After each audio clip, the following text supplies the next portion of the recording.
Hey, ladies and gentlemen of the Vertigo Nation, thank you so much for being here and finding me. I know it's been a minute, and I do apologize. Just the end of the year, end of the season kind of thing, it goes by so fast. So the only reason that I really have missed doing any episodes is just because I've just lost track of time, which is a really bad excuse. However, I've got some exciting news. This episode's dropping. I've got a guest across from me. I've got a guest next to me who's not really a guest because we live together, but we're dwellers. Yeah, we are co-dwellers. Yeah, and married. But so I'm so excited. I've got Minna joining me. I've got Ashley joining me. But before I get started, I just wanted to drop a line. It's been a minute since I've plugged any local businesses, and today I'm going to be dropping a line about Ash's Vintage, which is vintage clothing, and I'm going to actually let Ashley talk about it. But if you are looking for some older clothing, looking for a retro style, something old that's got some new life to it, you've got to hit up Ash's Vintage. She is bringing new life to old clothing. We've talked about this in podcasts prior. I think that this is just absolutely incredible and inspired the Vertigo Roadshow, which didn't get scheduled this year, but it's coming. I promise you it's coming. Yep. It's going to be a lot of fun. And we're going to do it. But Ash's Vintage. So we've got a special topic today, too. So I'm going to let Ash take it away. So you tell us a little bit quickly about Ash's Vintage for people who might want to find you. Yeah. And then go ahead and let us know. We are going to have we're going to rock. Yeah, we're rocking it on out this tonight. episode. And, we are going to rock. So go ahead, take it away. So Ash's Vintage started actually to kind of bleed the two topics tonight in together. It was a side hustle for extra money to attend. Unfortunately, a lot of concerts that we like to go to are expensive, and my kiddo likes to be up close and personal, and, a couple $100 a piece. We needed extra money. I feel that. And I have a kid like that. I've always been drawn to vintage clothing and antiques, and I learned how to sew from a very young age. I was behind a sewing machine like 6, 7 years old, learning these type of skills that I just thought I was picking things up from grandma and that I'd never used. And, started thrifting. You're a single mom, and you can't always go out and buy the new North Face that you want, but you can find one for $8.99 and fix it up a little bit. So that's how the thrifting started. Oh, cool. But then I start seeing pieces from like the 60s, the 70s, even like silk dresses from the 20s that are just like these wounded birds. And as somebody who's always loved historians, you're like, what life did you live? Who wore you? What party did you go to? Mm-hmm.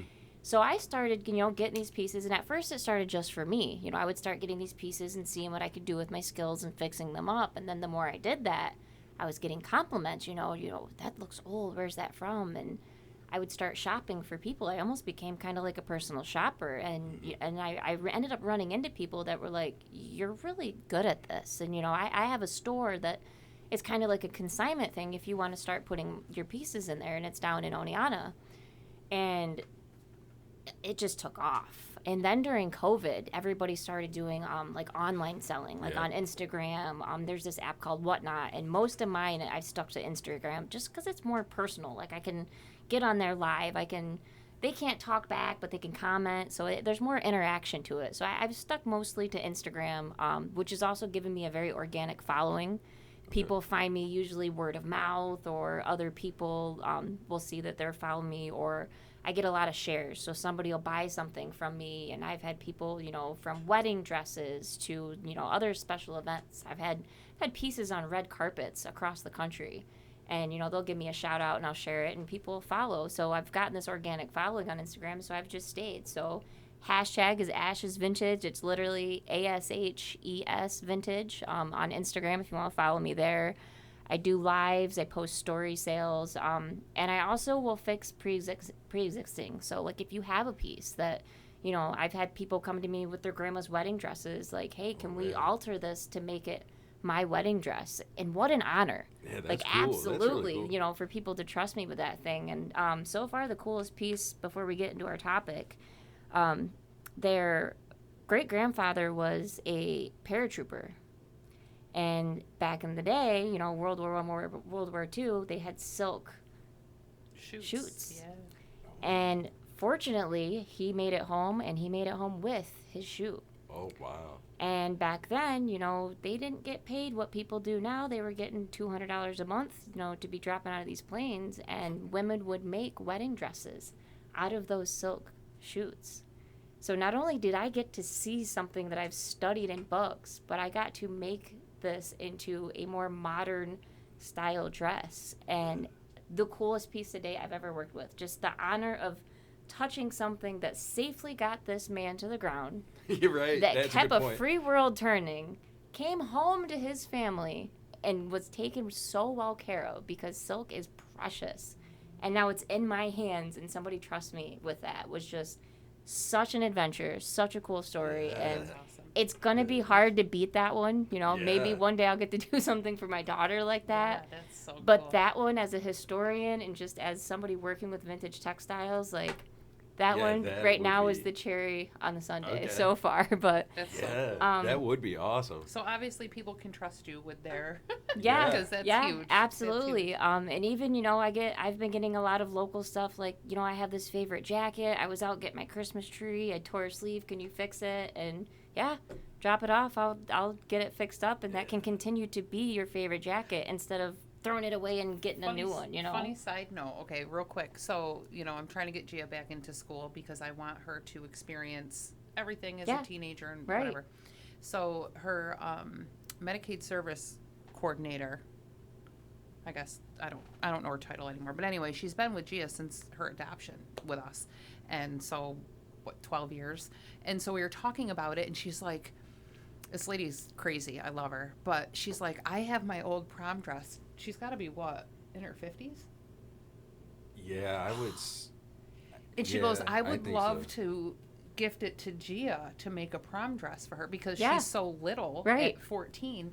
I can't go buy her a prom dress. And I'm going, holy shit, I know somebody who can do this. So Absolutely. I meant to talk to you about that. But Absolutely. anyway, I just thought that was cool because I have done I'm that several picturing- times too. Yeah, wow, and I'm picturing she went to school in the 80s, and I'm thinking this thing is probably hideous. yeah. You know what I And mean? you'd be surprised. You She's get it. like, and oh, it's it's mint green, and I'm like, oh shit, Julie. It's got like the big top God. and probably a big Yeah, bow. right. and- Shoulders. right. Oh man. Lace. But anyway, you're But you're yeah, my lady. It is absolutely doable, and it's amazing because it's a form of art, and it's healed me so much. Like you guys have seen, like look at the person sitting Yeah. in front of you Yeah, versus a for couple of years sure. ago. Like It's wild. not only do I breathe life back into these things, but it breathes life into it's a tangible progress. Yep. Yeah. Like mental health, you can feel it and see it. You know you have better days than others. But when you can see that you're changing something, there's so I much think you're to right. that. No, Like, I think you're it- right. It is just when you can put a tangible aspect to that. Yeah. There's nothing like it. So You are cool. literally changing something, Yeah. and that brings us, I feel like, to our topic of tonight. Yeah, so let's do it. one of my classes that I'm taking, this is my last semester of my undergrad, is the history of rock and roll. And at first, I'm like, as a war historian, that's my concentration. I'm like, how is this really going to fit into my, Oh my gosh. how does I this could- fit into my yeah. course load?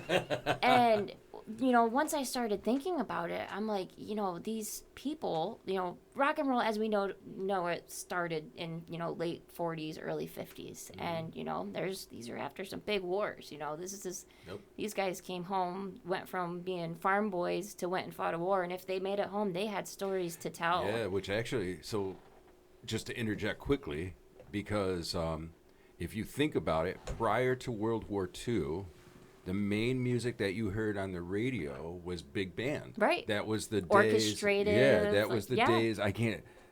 You had your yeah, swing yes, and that's what things like that. Big Absolutely. band, swing. Yeah, exactly. And it was very, Mac the Knife and all that kind of Not stuff. that there wasn't stories behind that music, but it was almost very scriptive. It was commercialized. It was meant Yep. to be just pretty, and it was a show. It was a time of show time, show tunes. This is a show that you went to, and it's almost like, to me, it was at first it was feared. Like rock and roll was like, wait a minute. These are people telling real life stories and putting music to it. Like, we don't do this. We didn't do this before. This isn't a show. This is somebody telling their real life story. And so at first, this went against societal norms. This went against, everything that every American had ever been. This is the book as an American you live by. Rock and roll went against that. I mean, these people, rebellious. right, like these people were giving themselves a voice. And then when people heard it, they were like, whoa, wait a minute. This is what I'm thinking and feeling. And this person's putting music to it. And that's how these people got fan bases. Like, they were literally giving other people a voice. And it went against racial, moral norms. Like, I mean, you had people of all colors, all lives coming together and using these instruments that weren't classically trained, you know, that didn't have come from well-to-do family and, like you said, playing in an orchestra. They were in their home probably playing on a pieced together guitar that they'd gotten from their grandfather that was so out of tune, but they still were learning how to do something that they loved. And we've got some of the best people from that. I mean, you got your Chuck Berrys from that. You've got, I mean, just people that inspired generations after that, that, you know, they were telling real stories, and America was like, whoa, like. I think one of the stories that comes to mind for me, because, you know, so Min and I met, well, not met over music, but like the beginning of our relationship, I feel like was scored by so much music. And then I'll tell this story real quick if you don't mind, but I remember the day, and I'm going to preface by saying I'm only half serious, but I remember the day that I fell in love with Minna. I called her phone, and her ringback tone was, do you remember? California Dreamin'. By the Mamas and the Papas. Yes. That's right. I was like, He was my boss. Yeah. well, yeah. And he was okay. calling. Yeah, That's true, awesome. true. That's why I he was was. actually calling her to come into work. And he heard my ringback tone, and he's like, wait a minute. Yeah. It's my gal. Yeah. We actually talked about, you know, Mamas and Papas came up as we went along in the class, and, you know, it was music that just had so much more meaning because it was relatable. You know, who relates to a trumpet? You know, who relates to a drum unless you play it? And it's like, it was so, that show music was more inaccessible than this was. These people really wanted people to hear it. This, to me, was the first time that teenage fans had a voice.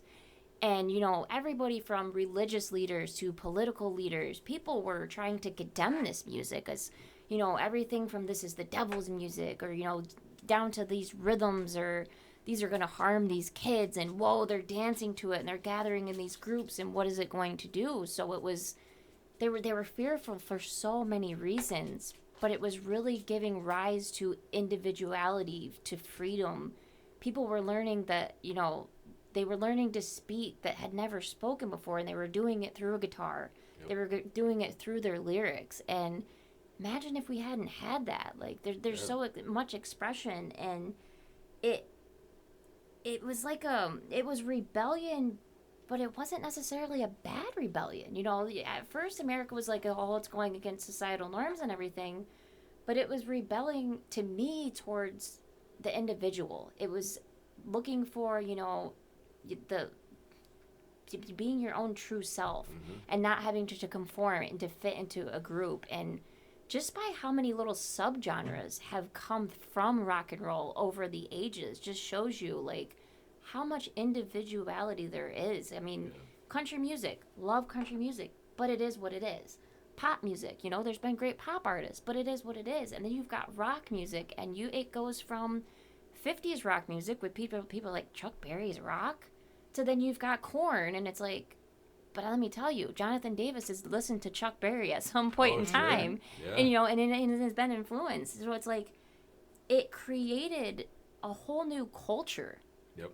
It literally allowed teens to relate to things that they'd never had before, because before it was, you know, you're a teen girl and you're trying to be like, okay, what do I need to do to my next step in life, you know, to step into being a mom and a housewife. And it was during a time where, you know, the men had come home from the war, they'd gotten their jobs back, women were supposed to go back home, do their thing, and this was saying, no, like, be your own person, do your own thing, here's a voice, here's a platform.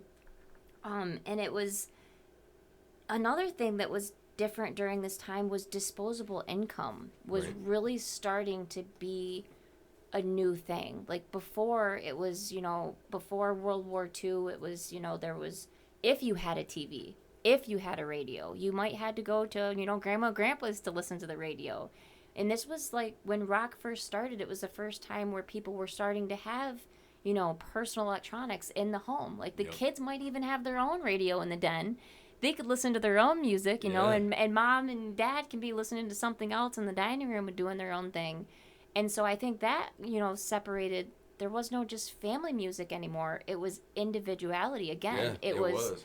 So there was a formation of this whole new genre, but then you also have the economic impact of it being available for Yeah. the first time, and people could really get to it. Things change. Right. I'm going to ask a question actually to both of you. So, and it does. What do you think? How do I want to ask it?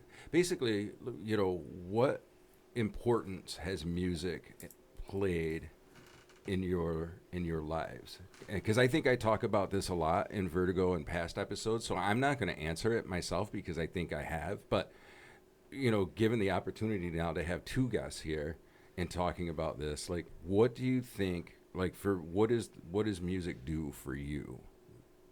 Oh, it's like, I'll bring up again my first assignment, the soundtrack of our life. Like, what I thought was just my dad's favorite music, Alice in Chains, these guys banging on these drums and just these harsh riffs of Jerry Cantrell and these just enchanting vocals of Staley. Like, you'll never be able to replace that. And so many people were like, he's not classically trained. What is this guy doing? His voice is incredible. And at the time when, I was 9, 10, 11, I didn't really relate on a lyrical sense because I didn't have a full understanding of what he was saying. But as I got older, he was speaking for generations. He was speaking from covering Vietnam, his family coming, seeing people coming back from Vietnam and what that experience did. And then all through high school and then relationships. And it's like, it's somebody that you've never met in your life, but somehow they're giving words to feelings that you're having a hard time putting words to. So it's not feeling alone. Yep. Like I've gone to concerts by myself, but I know I'm in a group full of like-minded people because we're all here to see those same people. Yeah. So it's given me something to relate to, and it's given me hope because these guys, I'm late 30s, these guys are pushing late 50s, early 60s, and they made it through all that. They made these incredible albums, and look, they're still doing it. There's still a silver lining, and they find that light and they chase it, and they're giving it to others. And it's individuality, but at the same time you're finding community. Yep. And it's something to hold on to. And man, 90s grunge, there's just nothing like it. I can't get away from it. How about you, man? So for me, it's a little bit different. Growing up in the chaos and war that I grew up in, it was more like an escape. Yeah. It was more just check out from what's going on around me. Yeah. Huge Janis Joplin fan, huge blues fan. I remember during my parents' divorce and my dad being absent or not allowed around us or whatever the case was, having that connection because he's a huge fan of hers. And so that was a connection to my dad when he was not around. And just being able to check out and deal with what I was dealing with and being able to just make it through, because then I didn't have to think about what was going on around me. And then it evolved into more of an energy release. So as I got older and understood energy and healing, I kind of changed up my music taste per my energy. Yeah. And I still very much operate like that. Absolutely. Every day. If you looked at my playlist, you would think there was something. Right. You would swear to God I was bipolar. And it really just, I need to listen to what resonates with my energy. Short story, I go to concerts with my son Maddox, and he is obsessed with this screaming, growling, what is it, metalcore? Deathcore. Okay, yeah. Please keep me on track because he'll kill me. So I've gone to all these concerts. Yeah. And, at first I'm like, Jesus, how the hell am I going to go deal with this? It's like, I don't know what the hell they're saying. This is screaming, growling, carrying on. Right. And the more that I went with him and saw him light up in his face and his energy and felt the energy in those concerts, like what you talk about. Here I am, 42, 41, 43 years old, standing next to a damn, what is it, suicide wall and mosh pit, Right. and, you know, Yep. yeah. So, I now am a huge fan of that music, and I am sending him music, and he's like, "Geez, Mom, you like peeling flesh?" Yeah. You know, You're like, "How do and you I'm like, know "Hell they yeah, I love existed?" peeling flesh. Yeah. I don't want to rip somebody's face off right now." And it's like, you know, so for me, it's like a coping. Yeah. It has a lot to do with energy, and it has a lot to do with what I am dealing with, because often I don't have an outlet. Right. I don't have a lot of people I feel that I can trust and talk to about certain things. So that's what music is for me, really, is just an energy release and an outlet.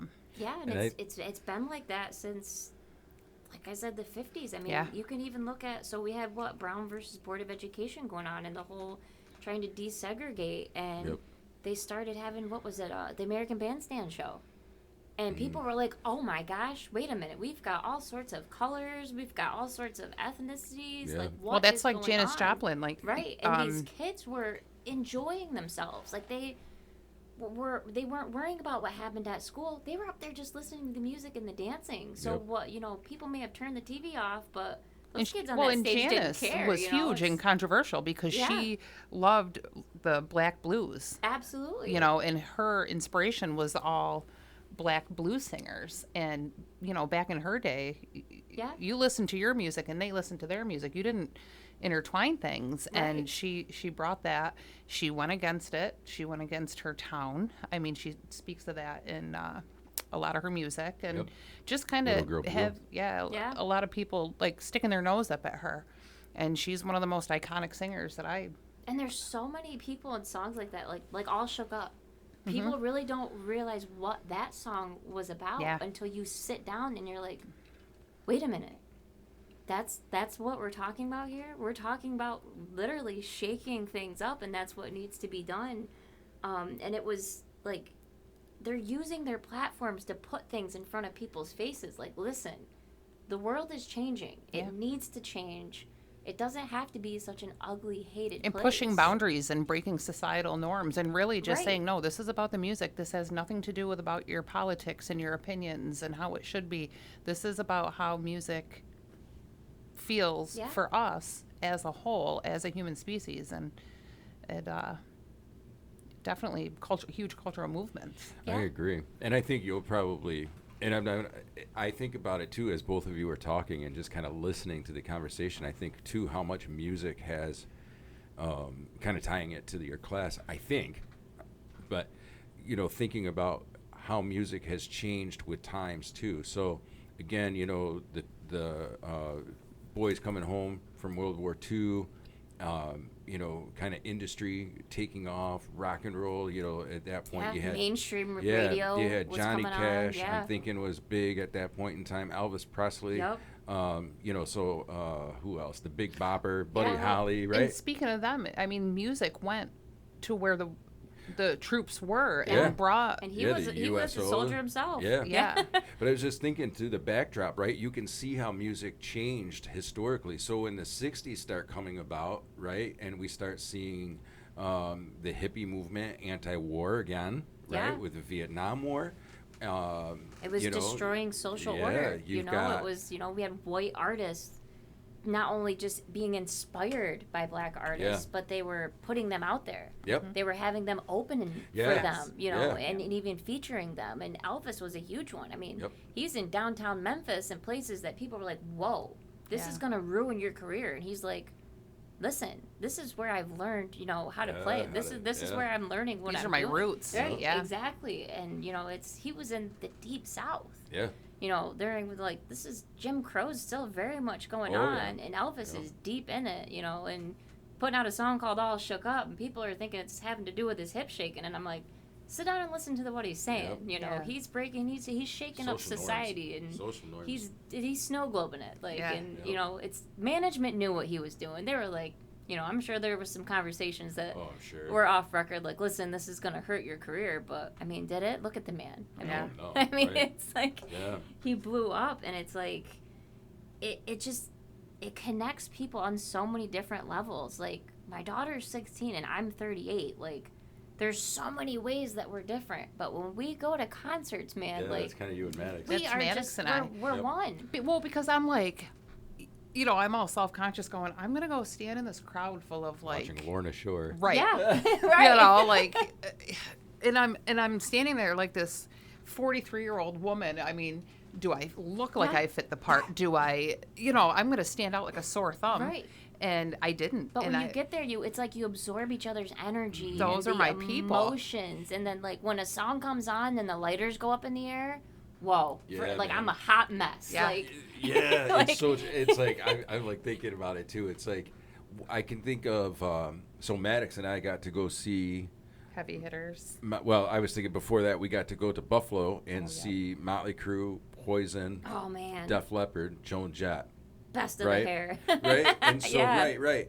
And so there's that kind of moment where it's like, oh my God, take me to church, man. You know, like Yeah. it's just like. But even yeah. speaking on that, Maddox was how old at that time? Did he graduate high school yet, or was he still in high school? Oh, he graduated high school really young. But, you Yeah, know, no, I can't for remember. him to recognize these older bands, Yeah, that's because not he his wanted jam. to go. Yeah, Right, he wanted to go. that wasn't like what his peers were really listening to, but those bands had No. influenced him in such a rooted way. You're right. And That's why he brought started your playing guitar. relationship together Yep. because Yeah. you shared that.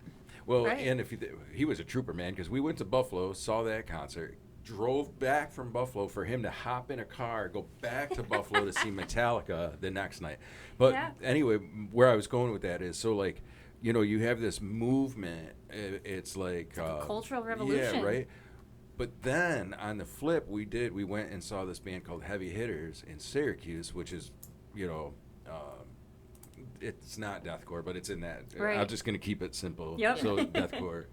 It's But we heavy. went and saw them. So on one hand, we're experiencing Motley Crue and kind of like you said, the lighters up in Right. the air and that kind of like 80s moment, Yeah. which is gone forever, but caught in history. Right. Right. And then Heavy Hitter, where I ended up in the mosh pit.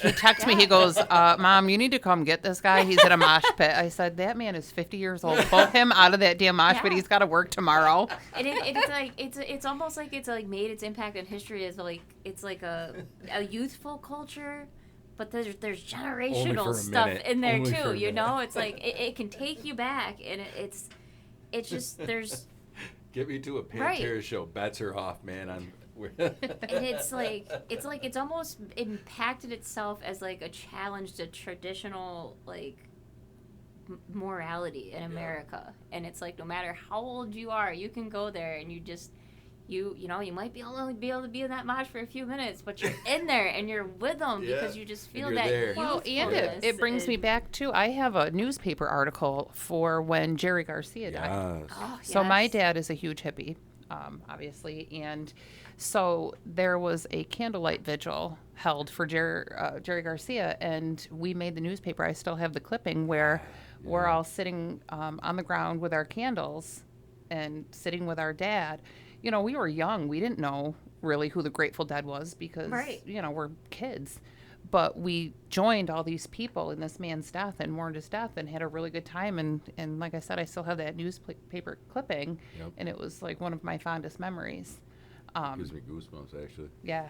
So just crazy connections, just how music brings people together, and even in a passing of an artist. Yeah. And not to call you out, but you were nervous a little bit about this topic, right? Mm-hmm. When we started. But this is exactly why it's like it's so incredible how music does play such an important part, you know, to our lives. I think, you Yeah. know, And even on their all lives of as us have a artists. story Yeah. to tell. All of us Yeah. have a Yeah. story to tell. you Like know? even on the artists' lives, like I'm gonna age myself this one, but Unplugged, that Oh. Unplugged Yes. series, oh my gosh, and just I got you beat, so you don't have anything to worry about. but really, just the raw emotion that would come out, like and Yeah. and sadly some of those were some of the last performances that we got, especially with those grunge guys. It was at the Yeah. end Well- of their lives, and it was just like, you know, you saw these people. There was no fancy production, you know. No, There's candles right. and lava lamps and rugs, A and- stool. right? Maybe Yeah. they took a shower, maybe they didn't,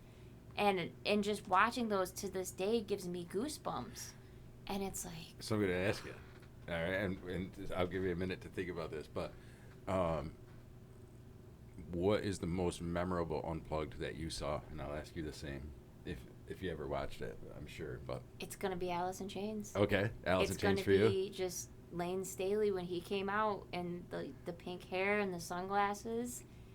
And as soon as there was a chemistry between him and Jerry Cantrell, the main guitarist, and as soon as the riffs started and that voice got together, And he was in the throw of some serious heroin. He died absolutely, not right. too long after It was that. pretty close after that, Yeah. and just the voice, like I don't even need to watch it just to listen to that unplugged on any of my bad days. Let me tell you, Yep. like if that man could still be here to know how many people he impacted, and that was my first real celebrity death that messed with me because just something about his voice and just the way that it can't be replicated. That's how I feel about Janis, yeah, though. it I is mean, one of a I've kind. heard many a and bad karaoke Yeah. on Janis Joplin. Yeah, you're right. No one can And hit nobody that. can hang on that. And I have listened to her songs 7 gazillion times, and it still sends goosebumps through my body. For Ego Rock, Little Girl Blue, Oh. Move Over, a lot Right. of those, and so I get that. Do you have an unplugged? I'm kind of tossed up between Nirvana and Alanis Morissette. Yeah. Ooh, all right. Nirvana's a good one. Yeah. I've got 3. Alanis Morissette was good too. She Yeah. was amazing. Yeah, so Yep. those are tied for me. I've got 3 that I can tell you right now stand out in my mind as probably the most memorable 4. All right. So I'm just going to throw the names out. I'm not going to say much about it. But the first one that I would say hugely impacted me watching it, and I was older than both of you watching this too. So I feel like that. Well, I'm just saying. So I Yeah. feel like that does matter with Yeah. music, I think, because you see it from everybody's Well, and I didn't have a experience. lot of exposure to it either because we were kind of poor and didn't have cable. So Yeah. I had to Right. wait until I had to go to one Well, of my that's rich another good friends point, Yeah. too. Yeah, that's to watch another it. good point too. But But, anyway. all right, the first one, Nirvana, and I think that's only something in retrospect. I don't know that the performance then hit me as hard, but then after Kurt Cobain's suicide, Yes. going back and watching that. Yeah. The Pearl Jam, and that's just because I absolutely Right. love Pearl Jam. Pearl Jam's, I remember that being the first unplugged performance that really like hit a chord for me. Like I really actually was like, I love these guys. These guys are great. And then the last 2, I'm just going to breeze over quick, not as disrespect and not to say that they're not important, but Stevie Ray Vaughan's performance, Yes. who died in a helicopter crash not Right. that long after Yeah. that one. And then Eric Clapton's. Yeah. And these are performance. all people So those that 4 for me. Yeah. these are all people that inspired well I mean I say grunge is my go-to, but honestly new metal is what emerged when I became a Korn teenager. did one, Korn did an unplugged. Yes, and these people I've seen Korn probably at least 30 times. And I've watched documentaries and these are incredible performers. But if you've seen Korn live, it's like wow. Did you see them at the Lost Horizon, which in a room the size of this, where And- like That the thing the was first time I Yeah. ever saw him was at the Lost And Horizon. it just blows your mind because it's like they literally sound like you put the CD in. And Yeah, here they're are good. these people that if you saw them in high school, they'd be picked on. Those are the scumbags. the losers. Yeah. And they are incredible. Like just production level performances. I remember and going to Port Arthur. We actually traveled and ended up at Janis Joplin's childhood home, and went to also the school where they have like this statue of her. And I remember being so pissed off because she was bullied so bad in Yeah. school, and now they like praise her there, Right. and she'll say in her song she hates Port Arthur, she hates the people there, Right. and she became one of the biggest blues rock singers, and it came out of little old Port Arthur, Texas, Right. and she And- was the loser, and they called her ugly, and they said she looked like a dude, and Yeah. it's crazy where these people come from. Then they sell out right, these giant absolutely. stadiums. And it's been amazing. They came out during some of the hardest times in my life. During my teens, we've talked about it, and Freak on a Leash was the first album. And I'm listening to this stuff, and I'm just like, I am that freak on a leash. I am this. And then I remember when I first saw them, I'm just like blown away. I'm, sometimes you go and see these people and you're like, a little rough. I can see where the production came in, but it's like Korn stands alone in their they don't get a lot ability of- to just, they come out and there's a difference between, it was such an awesome show. I'll never forget the lineup. We had Alice in Chains, which is my go-to. Korn's a pretty close second, and then Korn has been my daughter's. And I got a chance, they were on the same venue back to back, and she'd always called it old people music. This is Alice in Chains, they're old people music. Whatever. And Korn, This is so crazy to yeah, hear, and right? Korn actually opened, and she'd seen them a few times, so she knew they were gonna come out and do their thing, and he was gonna scream for an hour and a half, and then kill it on the bagpipes, which is absolutely phenomenal. And My then, favorite, my absolute favorite. and then Jerry Cantrell comes out and starts with a solo on a guitar that is almost as old as I am, and that one with the pinup on it. I've seen that guitar and I've heard it so many times, and her eyes. She looks at me and turns and she's like, there's musicians and then there's artists. She's like, and now I understand the difference. Oh, yeah. Yep. She's like, the power of these people when they come out. And even, so I think the ultimate opener that night was Breaking Benjamin, which they're great band. But, they've had their ups and downs. Depends on where you've caught them in their history. Depends on the quality that you get. And that's their personal journey. They've shared it with us, which their transparency, will always be grateful for the transparency of these artists. They throw themselves out there, whether they are in the best times of their lives or in the throes of hell. Yep. They will be on that stage to play their music for the fans. It's an art form, and I remember Absolutely. thinking that about Joe Bonamassa when we saw Joe Bonamassa live. Yeah. Want to talk about artists? Yeah. Like, he is just, You feel it. oh my god, Yeah. he's incredible. And you His just, guitar I playing. could tell that, that day Ben wasn't feeling it, and some of the sound stuff wasn't right, and you could see that he was getting frustrated, and you didn't get the best that day. And I understood. I can't imagine you're in front of thousands of people, and I get it. He's fighting through sobriety, and then the other two come out, and they've just done it longer. These are people who everybody in Breaking Benjamin became Breaking Benjamin because they listened to these guys. They're seasoned Right. in these in the And- technical right. difficulties And the, so when they came out, and Good she was like, it's not that it's old people music. She's like, but now I get the difference. She goes, this is art. This is true artwork, and just the energy and the feeling and the rebellion that they've been able to show up on stage through fighting addiction or whatever they're going through, divorce and losing family members, losing band members, and still showing up and killing it and doing what they love. And it's like there's so much more to it. So it's like it's rebellion, it's made a place in history, just like country music has. And and to me it's probably the most blended. You've got parts of gospel music, you've got folk sure. music. I mean, there's Bluegrass. so many different roots that really have made the tree of what rock and roll is today. I mean, if we were to sit down with Stevie Ray Vaughan, he would tell us, gospel artists he listened to, Yeah. and Yeah, this it's folk true. artist or this, and it's like it's such an intermixed genre. Which, so like you said, you can go to your son's show and think I'm not gonna like this, and then you get there and you're like, this is the same energy as all the other shows. Yeah. It's just a true. And there's blend. I think, right. Yeah, that's the beauty of rock and roll, I think, and why I'm such a huge rock fan. And Minna will tell you, like, I can play musical Jeopardy and do the 6 degree. Well, this band listened to this and whatever. But one of the things that I do love about rock and roll is that it is a mixed.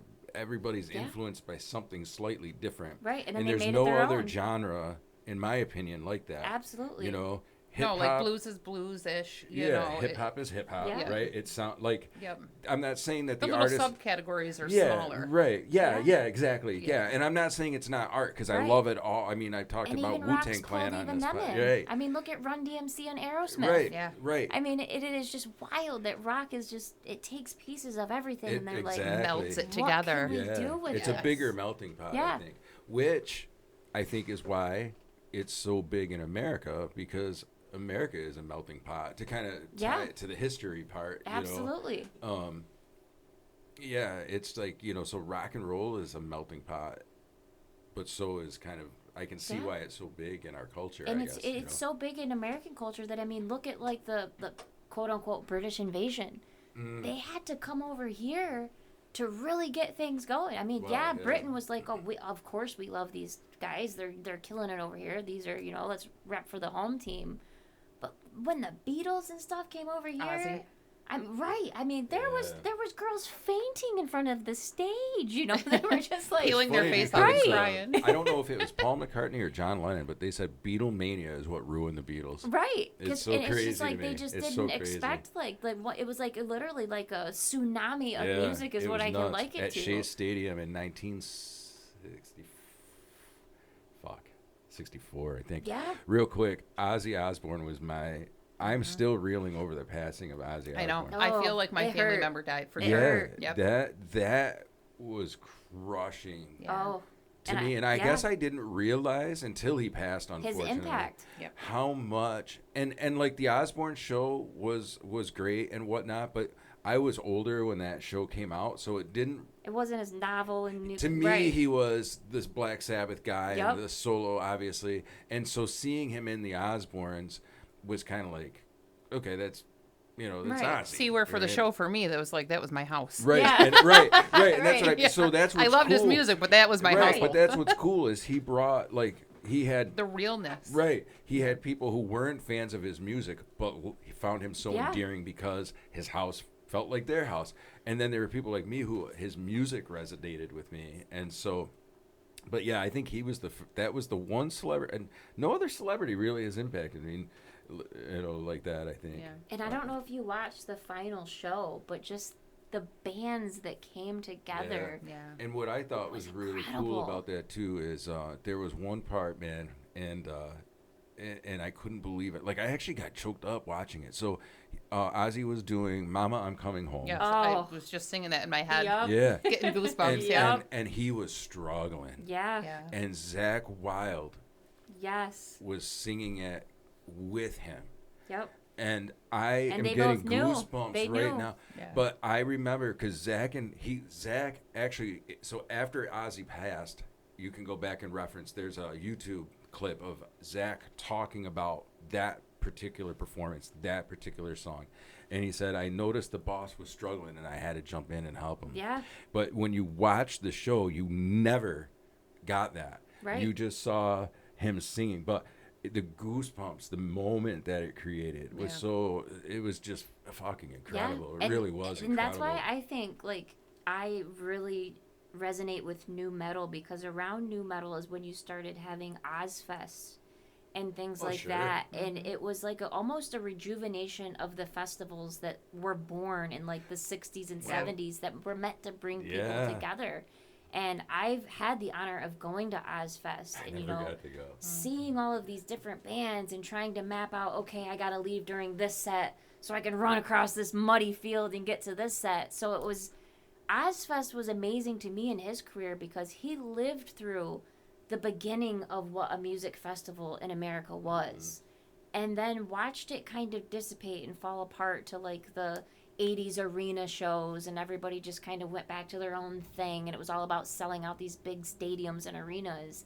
And then grunge and new metal were like, let's get back together, you know, like let's bring this back in and start having festivals again. And eventually, when the kiddo's a little bit older, I want to introduce her to the festival life, because 3 days of just music and watching these people perform, there's nothing Are there like still it. festivals going on? Like, There what are. they- Oh, there's more and more that pop up. Oh yeah.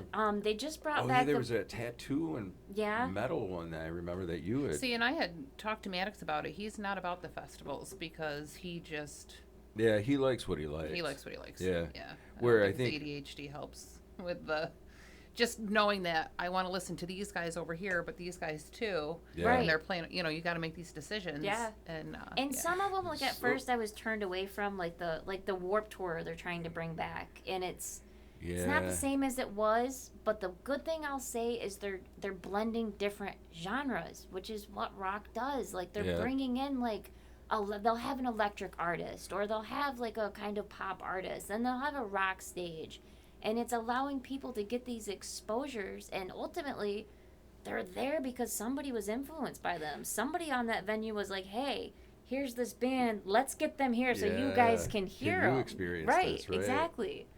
What's let me ask you before we'll go to your make sure we're hitting the points on your list here, but I'm going to ask both of you, what is a bucket list artist? And I don't care the genre; it can be any genre. What's a bucket list like concert that you would want to go to?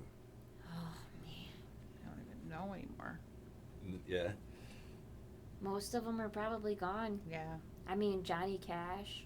All right, so let's ask it this way: if you could go back in time and see an artist who's not with us anymore, You already know my answer. I know to who you that. would. Go ahead. Janet. Yeah, Janice. I mean, can we 100%. go to Woodstock and just hit Right, them all? right. Oh, I would go to Woodstock. Doors. In a minute. Yeah. Can we go But to I actually Woodstock? I went to the Johnny Cash Museum when I was Yeah. in Nashville. Have you ever been? Yes. That was incredible. Yes. Talk about old vintage It's- clothing. yeah, everything. it's They have everything. tearjerker. Yeah. Like, it is And tearjerker. I'm a Johnny Cash fan. Love the movies. I don't know a lot about him.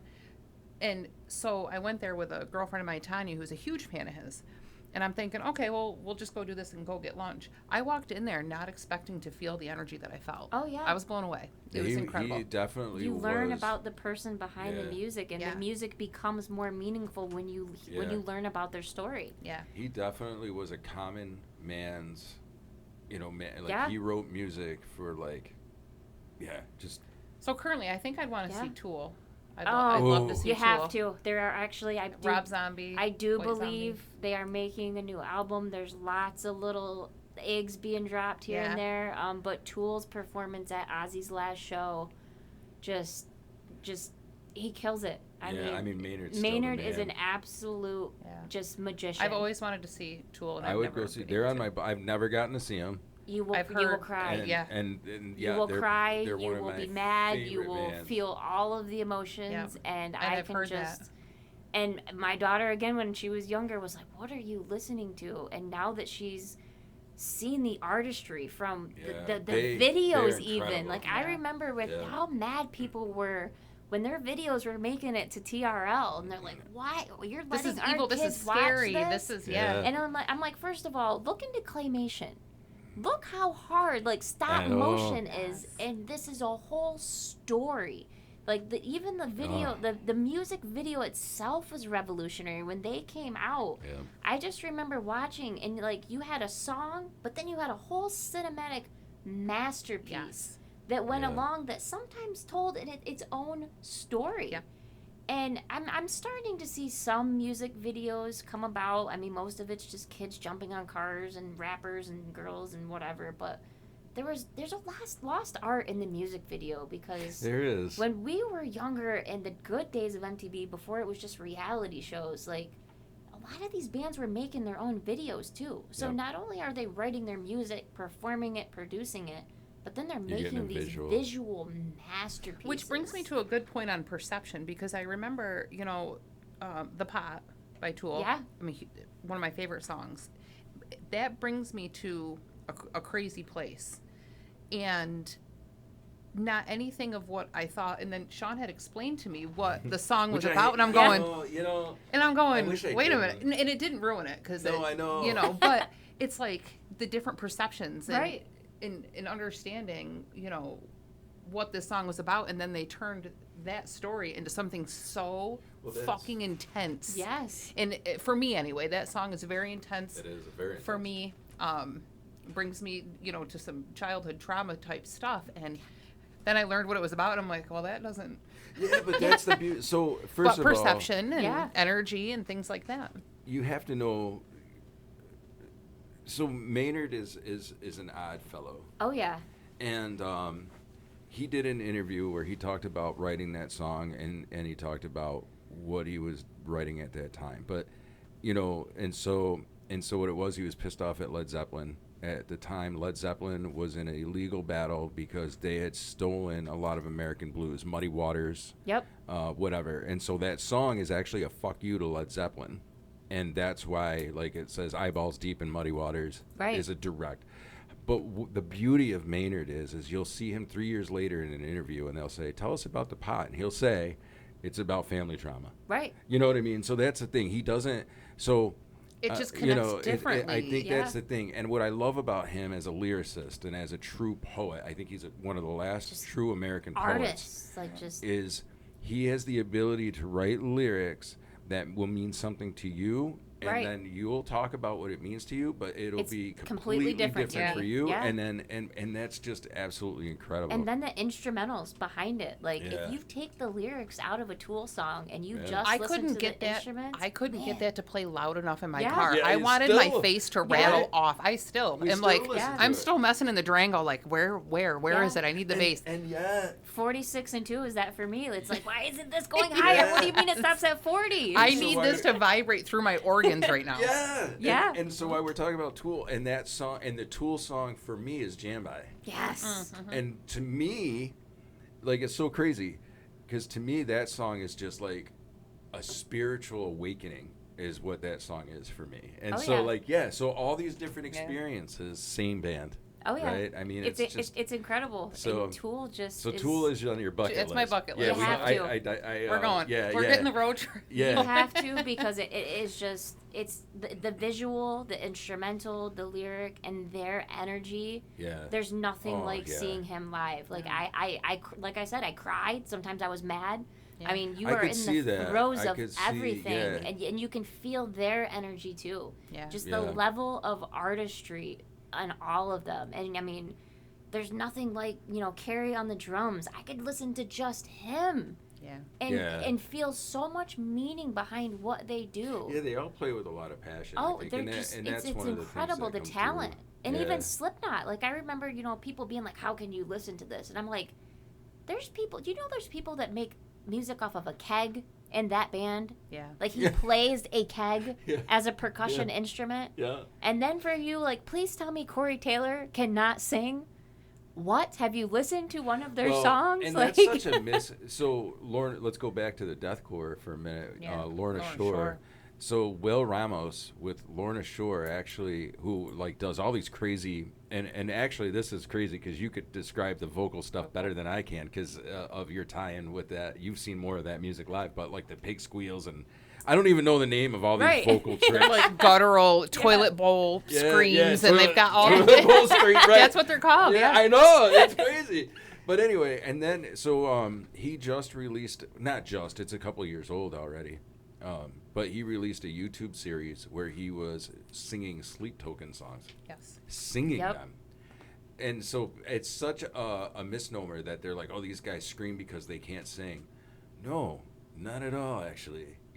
Yeah. There's a lot. Corey Taylor's another one. The dude's got an incredible voice, but he screams his fucking Right. lungs out on stage. And that's you not know? easy to do either, especially when you're 2 hours deep and that scream still hits the same. Well, in the Yeah. training, because Yeah. again, Maddox, Yeah, you're right. makes and produces his own music and has done extensive research and training on his vocals Yep. to be able to do those things. Yeah. Here, I'm thinking, Jesus Christ, doesn't their throat hurt? Like, why are you yelling Yeah. like that? Yeah. And he's like, Mom, he tried to like explain it to me, complete but it sounds so ridiculous. just but the range. yes, in what you have to teach your body to do Yeah. to do those things, it's Yeah. really cool. I have a lot of respect yeah, for it. I mean, Chester Bennington, rest in peace. I mean, Yeah. Linkin Park, if that would probably be on my bucket list to see them again, because I missed them on Ozfest. It was one of those times where I was trying to time stages and I didn't Yeah. get there. And looking back, I'm like, you missed a pivotal moment in Yeah, rock and roll yeah, history, 'cause because the he's not- vocals that lived inside those lungs, Oh yeah. man, how much Yep. air could be held in those lungs, and the stories Yeah. that he was telling,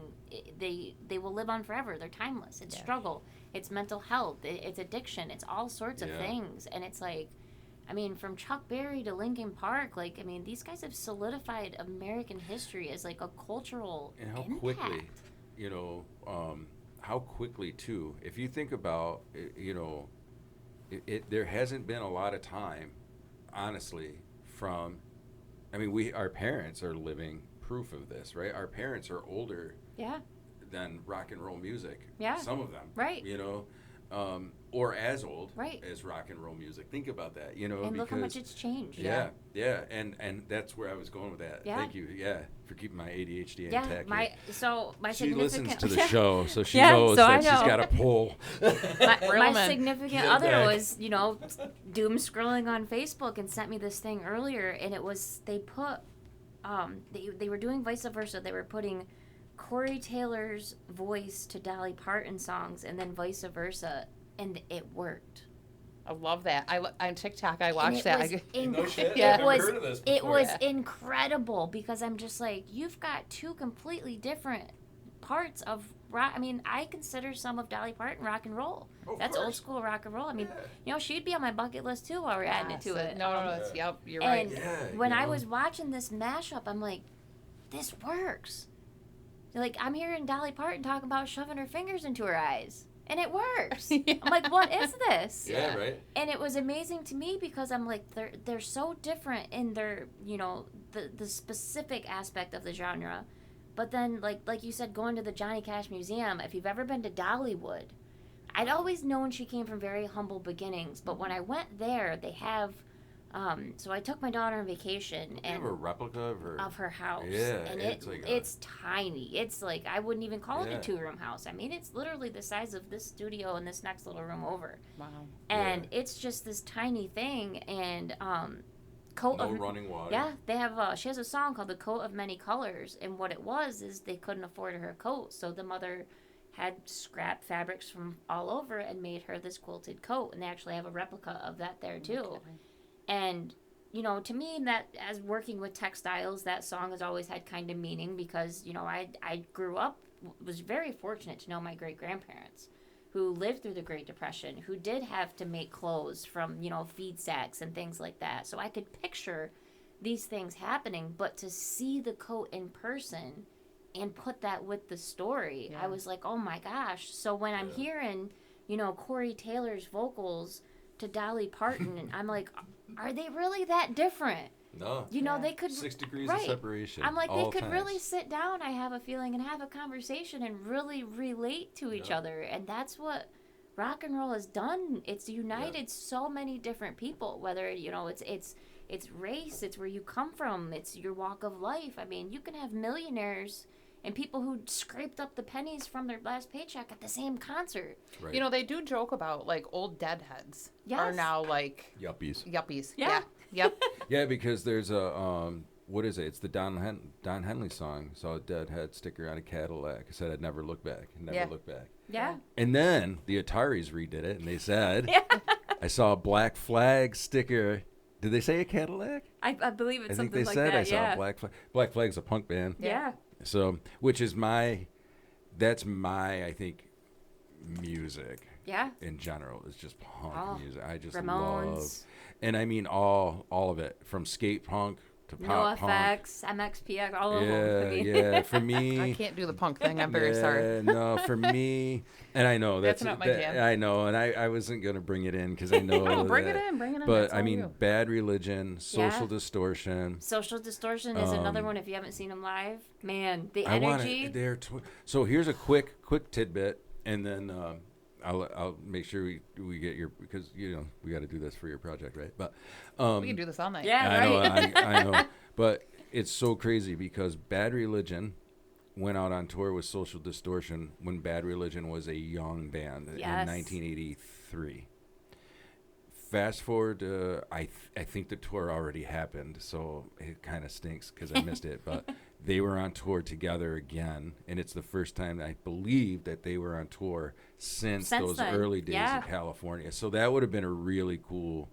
And what a time travel for yeah. them. Oh, Or fuck, people right. Yeah, or man. people like our parents that may have been at that first show Yeah. and then had the ability to go maybe with their kids or even Well, grandkids. Like, And I'm gonna stop on this note for me, and then but I just think like the Dead has been like that, right? I mean, like Yes. if you think about the Dead is one of those bands. So real quick, Deep Purple started as an experiment because they never were meant to keep the same lineup. Right. Now, of course, that doesn't resonate with fans because they get attached to a Absolutely. lineup. And so the original lineup, which is the lineup on the Machine Head album, is like the fans are rabid for that lineup. But that band was meant to be an experiment, and so the members were always meant to come in and out because they Right. wanted to see what would happen Yeah. with the band. But Grateful Dead accidentally did that. Yeah. You know, and it's And it's like, and worked. look at in 2025, they were playing the Sphere in Las Vegas with the surviving members, but then they bring in John Mayer, Yes. who isn't young, but he's young, Right. you know, Absolutely. and it's like, here's They've- a pop music icon They're like generational who at now this is point. like waving the flag for the Yeah. dead. So it's just cool, you know, when you kind of can see how music transcends Yeah. these things. And so, yeah. If they- So this topic has been fucking All cool over. in my Yeah. opinion. And I- look, I knew mean, I knew you'd. Yeah. Oh, I be over could, the edge I with could it. go for. And oh. that's why when I got the freedom of, like, you know, she started saying different things, I was like, I'm not writing a paper. I've written you Oh, plenty fuck. of papers. I was like, Nah. I need to talk about music because, Nah. I mean, I recently, Hey, with my significant other, laid on the floor the other night and just went through my vinyls. It had been forever. And I just moved, and I've seen vinyls that I'm like, I have that? Why haven't I listened to that? And it went from, let's listen to a couple to, we were on the floor. I mean, Yeah. laying on the floor at 38, I mean, that's not an easy That's thing risky. to do, you know? That's pretty Especially risky. depending on where the elbow's bent or the Yeah. knee. Like, and we ended up going through almost a whole milk crate and albums from start to finish, oh my from God, I Elton can't even John imagine. to, I mean, all sorts of different bands just sitting there listening to this stuff, and it just Kansas and hitting all these bands, and it just made me realize that, like, how impactful and important of a revolution this was for Yeah. the 20th century. Yeah. It's Like, incredible. it wasn't just like a No, fluke like no. people thought it was going to be, you know. They No. wanted to censor it, they wanted to hide it, they wanted to go away, and it's like it really was a revolution. It did the exact opposite. Yeah. And you the know? love, like, as you're, the passion that it brings, like, as you're sitting here and you say Kansas, right? And I'm thinking, I remember the first time I heard Carry On My Wayward Son. Oh. I remember the first time I Yes. heard the song Dust And in it the brings Wind. you back to that piece of time. Yeah. Absolutely. Yeah. It's a way of time traveling. I saw Kansas and Oh. Styx live Hurt my feelings. in Saratoga at the Saratoga Performing Arts Center. I saw Kansas and Styx, Oh, and they were incredible. Yeah.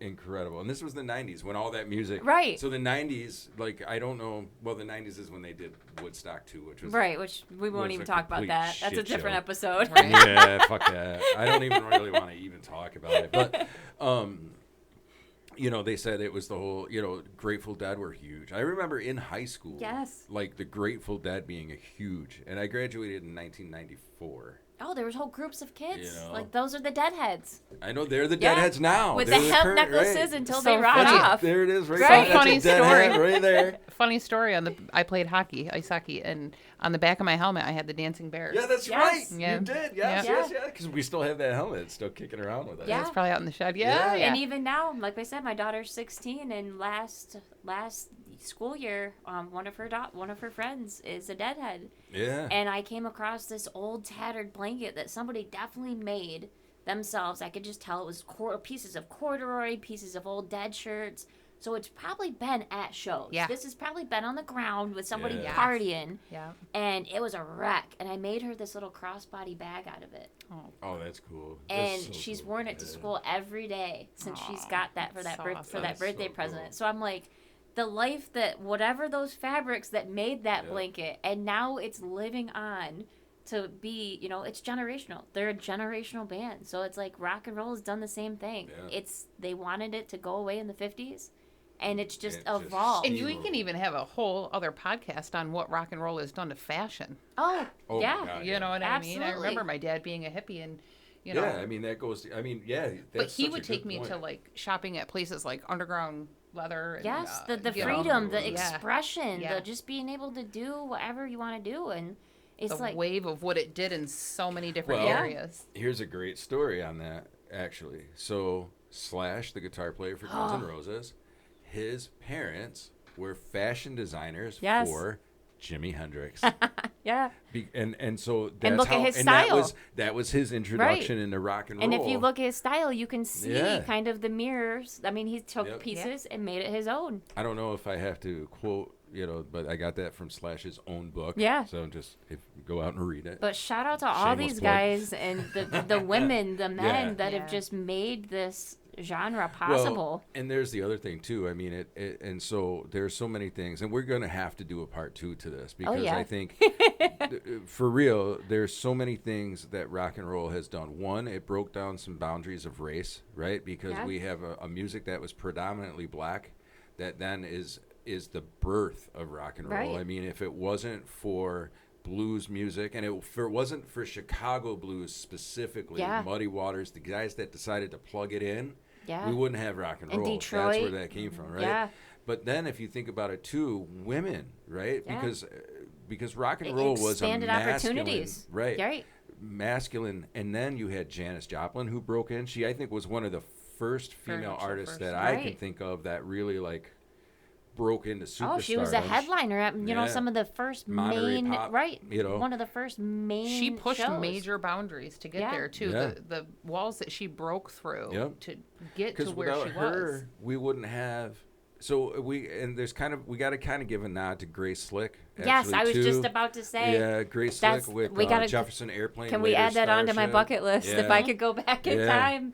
But if it wasn't for these, and then Hart, Yes. was probably the first female duo. So I mean, yeah, Right. there's so much. Cultural, I mean, see you know, if your race professor will let us do racial, it. Maybe your professor should come on. We Oh, gotta I know. stay, Yeah, shout out to Professor Kate Dermody. I mean, for letting me do this, for just creating this class, and letting me go down this historical rabbit hole, because history is so much more than just a dusty old book in a thrift store. I mean, everything is history. This podcast will be history as soon as we hit Yeah. stop. You know what I mean? Yeah. It's Crazy. just, it's amazing how much rock and roll has told the stories Yeah.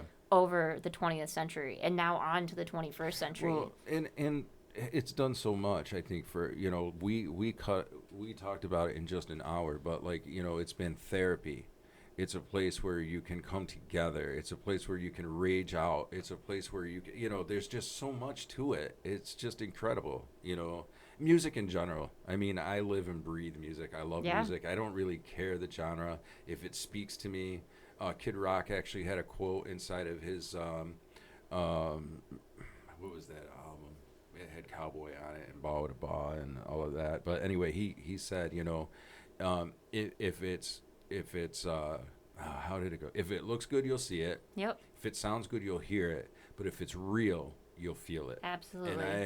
And I don't know, some silly quote from inside a CD liner, but I have found that to be so true. Which basically sums up what I had said in the beginning about what it did for me as, an energy worker and a healer. Yeah, very much Before so. I ever knew I was an energy worker or Yeah. healer. Right. You Just felt it. Felt it. Yeah, you could feel it. Yeah, Yeah. and that's what I think goes to also Yeah. triangles to what you're saying too about how there's a difference between musicianship, because there are people who are trained, they're Absolutely. Juilliard music or whatever, Right. right? And they're trained, but then there's people who are artists. Right. It comes from the soul. Yeah. There's Yeah. just something that you can't. Yeah. Yeah. I mean, music, honestly, even when I was younger, I was never really a religious family. And then I remember I stepped into a church, a gospel church, Yeah.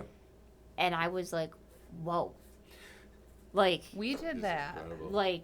whoa, gave me Yeah, man. chills. When we We went, there was a church that we in went to Calcium. up in Black River, and I remember the energy that went through me, and I'm not from the church life. And the voices of Oh these my people, God. I'm just like, Blows your take way. me home. I Which- wasn't even there for the religious part. I was there Yeah. for the energy and the Well, music and it's just nuts. And that to me is what music. So I'm going to close on that note actually, because that's such a great. As long as we've covered Yeah. it, but we're going to close. So we're going to do two things in closing. One's going to be fun, but this in closing, I think that is to me. Like, I wasn't joking when I went to that Motley Crue show, and there was a couple of times when a song, and it wasn't even necessarily Motley Crue. It could have been during Poison set, it could have been during Def Leppard set. I don't remember the song per se. What I do remember is the energy that Yes. you feel when that song resonates with 80,000 people. And you feel know, their energy and too, you yeah. feel all of that. Like, that is a spiritual thing. You don't need to go to church for that. Absolutely. Sorry to any of my church-going friends who listen to the podcast. In my opinion, man, and listen, I played in Christian bands when I was a teenager and young adult. I did the worship thing. And I'm telling you, as somebody standing on stage playing that worship song, I have had those same hairs go up on the back of my neck that I did at that Motley Crue with 80,000 people singing that anthem. So that's music, man, in my opinion. So I'm going to let's close out with this, a little something fun, and keep it in true Vertigo kind of fashion.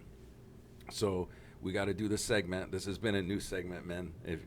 What's on my playlist. On my solo pods, I do a segment called What's on my playlist, and I go down and talk about what's on my playlist.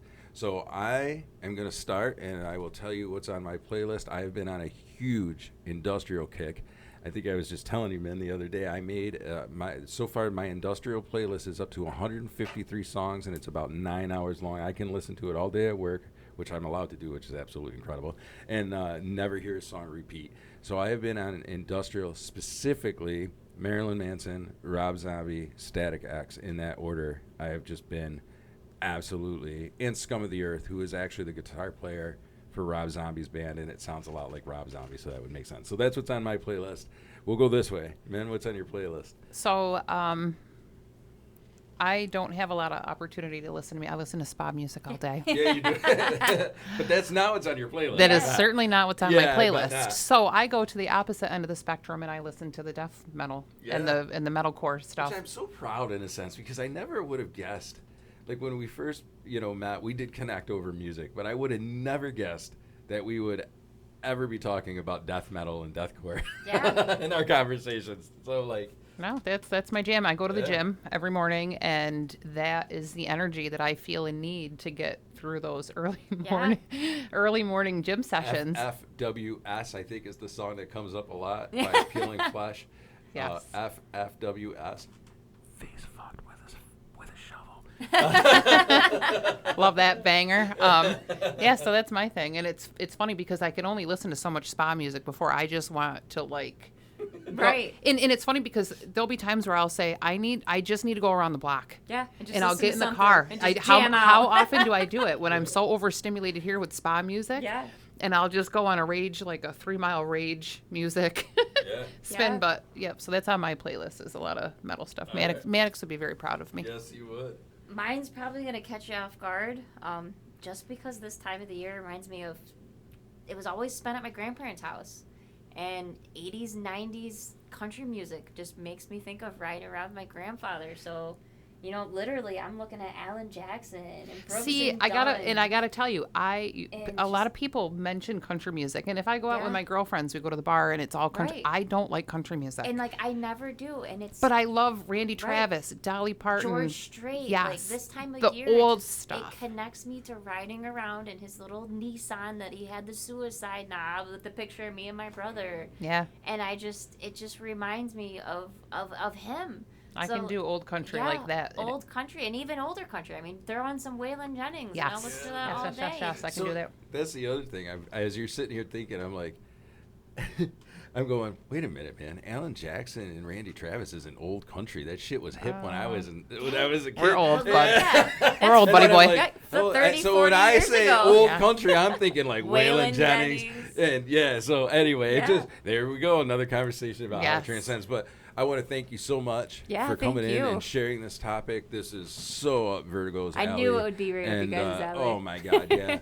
And also breathe some new excitement into the show. I do have to admit that I just hit kind of a wall, and so it's been very. I think we all do. Yeah, It's that time of the year. Yeah, it's just tough. So this is definitely going to resurrect. I do want to just do a quick shout out to all of the listeners because, ironically, before you got in here today, I didn't really get a chance to check my email and whatnot, and I always delete stuff from Creator Spotify because it's usually just junk.